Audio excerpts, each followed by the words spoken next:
Well, I think obviously each case needs to be taken on its merits. There may be particular circumstances that lead the police to either say more or less, but I think as a general principle, they should be, and in particular in an age of social media where speculation can rip around pretty fast.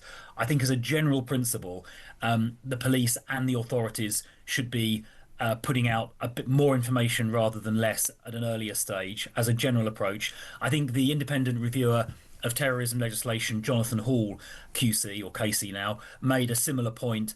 I think it was last autumn in relation to some of these cases. So I think there is now a body of opinion. The Inspector of Constabulary in the report you mentioned, the reviewer of anti-terrorism legislation, and others saying that the police and the authorities do need to be uh, more open sooner to avoid this misinformation spreading. And that I think can be applied quite generally, unless perhaps in exceptional circumstances there might be a reason not to do that. But I think the expectation should be basic information is shared, and we've seen the consequences of misinformation spreading. And unfortunately, last July, I think the Prime Minister was holding back a bit as well. I think that was he would well, I'm not sure he would admit it, but I think in retrospect that was a mistake. But I'm glad to see that the Merseyside force, in the way they handled the very recent tragic events in Liverpool yesterday, do seem to have taken a different approach this time, and I think that is right.